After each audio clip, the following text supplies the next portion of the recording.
NLCயில் தொழிற்சங்க அங்கீகாரத்திற்கான தேர்தல் காலை முதல் நடைபெற்று வருகிறது. இதுகுறித்த தகவல்களை செய்தியாளர் ஸ்ரீதரிடம் கேட்கலாம். ஸ்ரீதர், தொழிற்சங்க அங்கீகாரத்திற்காக நடைபெற்று வரும் இந்த தேர்தலில் ஒரு மணி நிலவரத்தின்படி எத்தனை வாக்குகள் பதிவாகி இருக்கு? கணேஷ், NLCயில் பணியாற்றும் 11,084 பேர் இதிலிருந்து வாக்களிக்க தகுதியானவர்கள். தற்போது பொறுத்தவரைக்கும் 11 மணி நிலவரப்படி 50% வாக்கு தற்போது பதிவாகியுள்ளது. தொடர்ந்து வாக்குப்பதிவு என்பது நடைபெறுகிறது. குறிப்பாக காலை 5:30 மணிக்கு வாக்குப்பதிவு என்பது தொடங்கியது. அந்த 5:30 மணிக்கு தொடங்கிய வாக்குப்பதிவில் இரவு பணி முடித்துவிட்டு வெளியே வருவர்கள் வாக்குப்பதிவு செய்தார்கள். அதேபோல் காலை பணிக்கு செல்பவர்கள் வாக்குப்பதிவு செய்தார்கள். தற்போது 2 மணிக்கு உள்ளே செல்பவர்கள் தற்போது வாக்குப்பதிவு என்பது நடைபெறுவது. விரைவில், அதாவது 2:30, 2:40 அளவுக்கு கிட்டத்தட்ட 80% வாக்குப்பதிவு முழுமை பெறும் என தெரிவிக்கிறார்கள். தொடர்ந்து வாக்குப்பதிவு என்பது தொடர்ந்து நடைபெறுகிறது. குறிப்பாக நெய்வேலி பகுதியில் 16 இடங்களில் வாக்குப்பதிவு நடைபெறுகிறது. அது மட்டும் இல்லாமல் NLCயில் சம்பந்தமான அலுவலகங்கள் சென்னை, கல்கத்தா, ராஜஸ்தான், தூத்துக்குடி உள்ளிட்ட இடங்களில் செயல்படுகிறது. அங்கிருந்து கிட்டத்தட்ட 238 வாக்குகள் தபால் மூலமாக இங்கு பெறப்பட்டுள்ளது. இந்த வாக்குகள் அனைத்துமே தற்போது பாதுகாக்க வைக்கப்பட்டுள்ளது. மாலை 5 மணிக்கு இது அனைத்துமே ஒட்டுமொத்தமாக வட்டம் 9 உள்ள NLC பள்ளிக்கு கொண்டு செல்லப்பட்டு பாதுகாக்க வைக்கப்படும். இரவு 8 மணிக்கு இது வாக்கு எண்ணும் பணி தொடங்கும். இரவு 8:30, 9 மணிக்குள் முன்னணி நிலவரம் முழுமையாக தெரிய வரும்.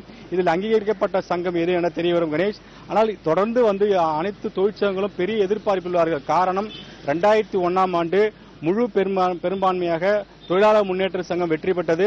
2004ஆம் ஆண்டு தொழிலாளர் முன்னேற்ற சங்கமும் பாட்டாளி தொழிற்சங்கமும் இணைந்து வந்தது. அதன் பிறகு 2012இல் அண்ணா தொழிற்சங்கமும் தொழிலாளர் முன்னேற்ற சங்கமும் இரண்டும் இணைந்து வந்தது. இதற்கு காரணம், 50% வாக்கு யாருக்கு கிடைக்கிறதோ அவர்கள் தான் வெற்றி பெற்ற சங்கமாக இருக்கும்.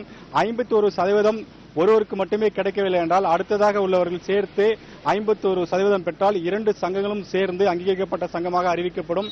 அந்த அங்கீகரிக்கப்பட்ட சங்கங்கள் தான் நிர்வாகத்துடன் பேச்சுவார்த்தை நடத்த முடியும். அவர்கள் தான் தற்போது மிகப்பெரிய ஒரு எதிர்பார்ப்புள்ளார்கள். குறிப்பாக இந்த தேர்தலில் 6 தொழிற்சங்கங்கள் தற்போது போட்டியிடுகிறார்கள்.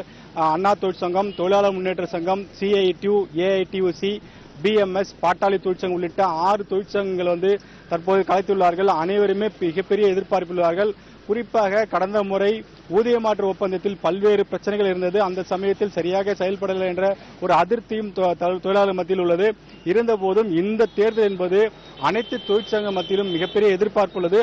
அது மட்டும் இல்லாமல் தமிழக அளவில் இது பார்க்கப்படுகிறது. காரணம், 15ஆம் தேதி, கடந்த 15ஆம் நேற்று முன்தினம் இந்த பகுதியில் 5 அமைச்சர்கள் முகாமிட்டார்கள். குறிப்பாக அண்ணா தொழிற்சங்கத்துக்கு ஆதரவாக O. பன்னீர்செல்வம், எடப்பாடி பழனிசாமி, வேலுமணி, சம்பத், தங்கமணி உள்ளிட்ட 5 அமைச்சர்கள் இங்கு முகாமிட்டு தொழிலாளரிடம் வாக்கு சேகரித்தார்கள்.